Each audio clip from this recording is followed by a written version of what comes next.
Hi, my name is Brandon Nielsen, and I'd like to give you a quick feasibility presentation on a business called Henry Oniel. Henry Oniel is a premier sales and management consulting company, and we're going to show you a little bit, a brief look into its feasibility and if it's going to be a good business or not. The executive summary, the situation. The situation is basically sales are stagnant. Competition is beating you, and they never have before, so what's changed? Closing ratios are not increasing. Matter of fact, in some months they actually dip.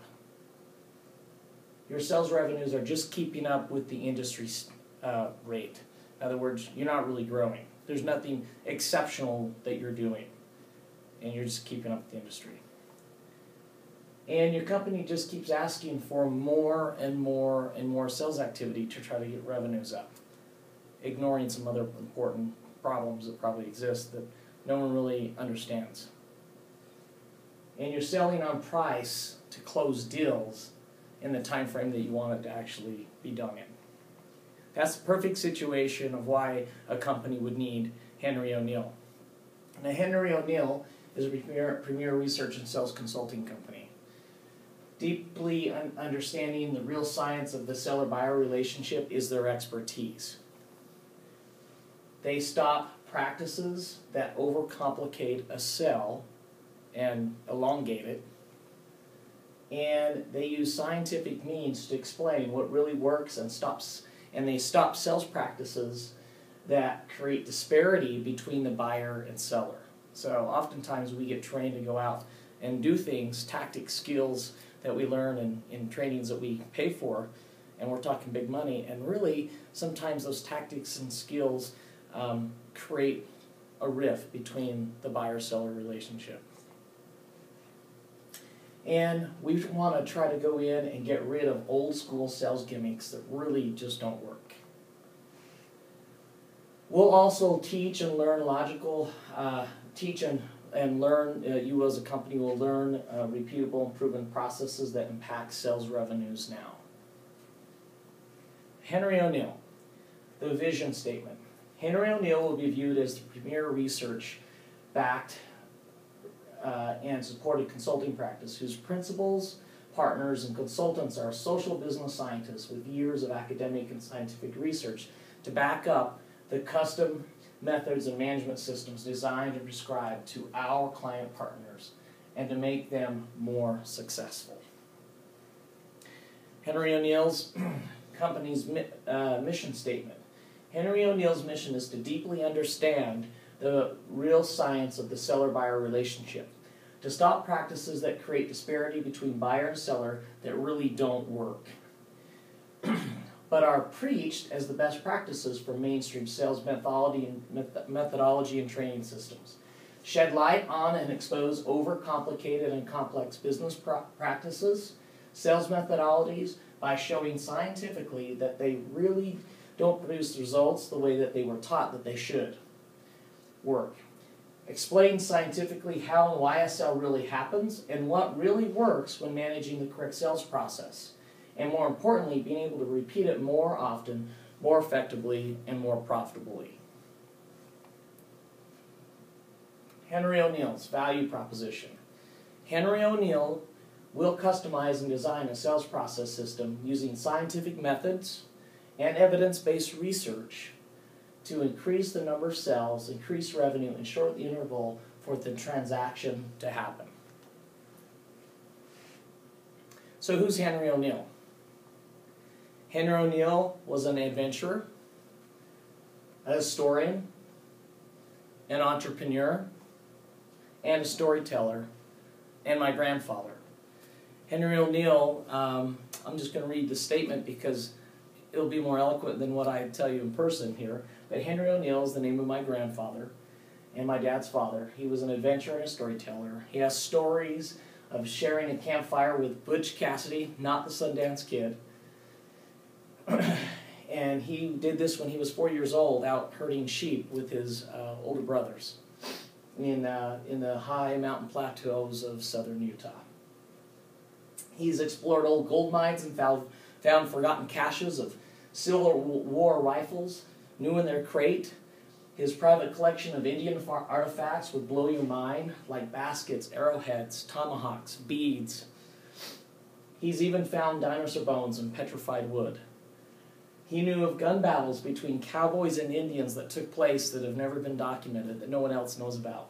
Yet, he has recovered the rusted and broken pistols and rifles that were deep in the ground from those battles. He's also ran a small laundromat, was an entrepreneur. So this guy's a pretty neat guy, and I happen to be able to live right next door to him until I was 12 years old. And he passed away almost 30 years ago, but it's his namesake that we do this company in. So, what's our target market? Basically, you got to have a problem that we can solve. 2, sales and sales management issues. 3, sales organizations with at least 30 heads to train. And, of course, show me the money. You got to have money to spend. So, 43% need some kind of improvement. 50% have already paid 2 or 3 times to have this kind of sales process put in place, but yet haven't seen the results. 65% will at least once a year review or try to update their training. And 74% of the companies that we talked to in our hypothesis test said that with companies with at least 30 employees, they buy training for them. 30 sales heads, they buy training for them. And 78% will pay at least 1% of their annual sales revenues. Actually, in one study we found one company that only had about $600,000 in annual revenues spent almost 4% of their annual revenues to actually see an increase in over $2 million in revenue in the same year. So consulting and the right process can net high results. So our competition. Now the biggest competitor that we have is no consulting. A lot of companies try to do this in-house. They have been taught certain systems. There's a bit of a competency in one area that they gleaned from years ago. Sometimes there's more than one process that's been trained in the past, and they're hodgepodging different systems together. Those are the companies that are more difficult to sell because they haven't seen the value in adding a true sales process and a true consultant to the mix. That may not be who we're actually looking for, but nonetheless, for the companies in our space, that 30 head and above, that would be one of the big competitors. So right up front, we find that out. The second biggest set of competitors we have are the high-level prestige management consultants. We got Miller Hyman, who I've been through their training program. Very expensive, been around for a real long time, and has a really good name, actually. Accenture. Accenture is a bigger, more general, broader type of consulting firm, and they've started to get into the more finite sales management training. They may even be bringing a consultant like Miller Hyman into the mix as well, which is interesting. We got KPMG, one of the big 5 now that get involved in the consulting practices as well, and sales being one of them. We also have McKinsey & Company. McKinsey & Company is the same thing, very similar to Accenture. So what are our strengths, weaknesses, opportunities, and threats? Well, we did a SWOT on that. And what we found is that there are some good positives. We will have some true expertise. Our consultants are trained in the academic scientific research methods. Our consultants will have doctorates in sales management or in management.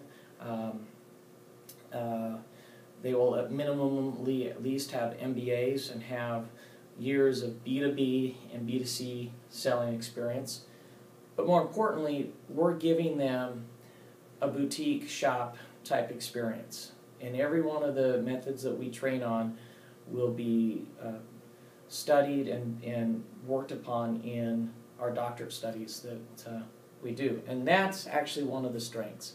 We will not launch this company until the doctorates have been brought into the firm, either through our own training or hiring those consultants in. Manageable size. We're going to be a very small firm.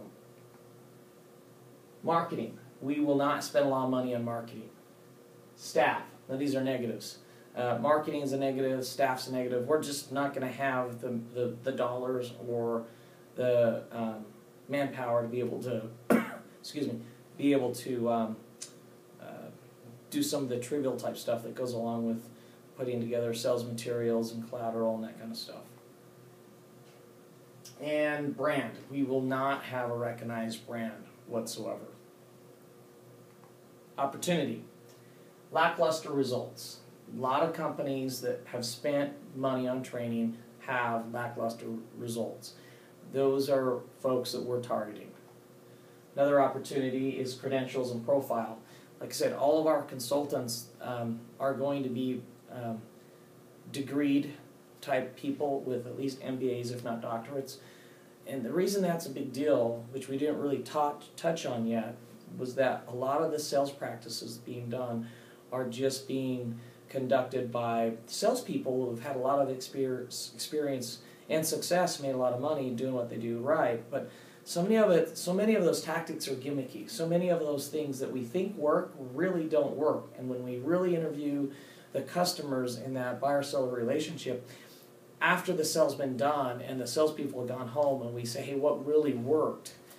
We learn a whole new set of answers. And so those are the answers to those questions that we're going to have. And we're going to be able to know what the real processes are that work and the ones that aren't. Larger competition. We're going to be dealing with a lot of big names like we saw in the earlier slides. And this could also be our advantage because of our size. We said size was the manageable thing that we had, but we'll get beat on cash and money every single time. New competitors from Europe. Now there are more companies outside the United States also coming in to this industry. Now, this is our tactic and how we're going to do well. We're going to be established as the experts. We're going to price to match our positioning, high-end. We're coming in as a high-end boutique shop. We need brand name reference clients right up front. So we are going to be trying to establish ourselves. And that means right up front, that means within the year. We'd like to at least have one name brand of some kind. Doesn't have to be a big name brand, but just nonetheless a brand that might be recognizable. And one client each from the East Coast, West Coast, and the Midwest. I notice we have a typo there. And that would give us kind of an image of having expertise in all areas of the country. So, marketing and sales. We're going to do direct marketing. That means we're going to be picking up the phone and making direct calls to people that we know and people that we don't know. Indirect sources. Indirect sources are people that we learn of while we're probing in kind of our qualifying stage. We can ask indirect questions like, who's your best customers and why? Who's your best vendors and why? Who's your biggest competitors and why? We walk away with 9 names from that experience, and those are indirect sources. We can even ask, well, who do you know there? Do you have direct contact with those folks? And so that gives us indirect sources. Just a trick of the trade that not a lot of people do. Internal sources. Now we are going to be spending some money in Google AdWords.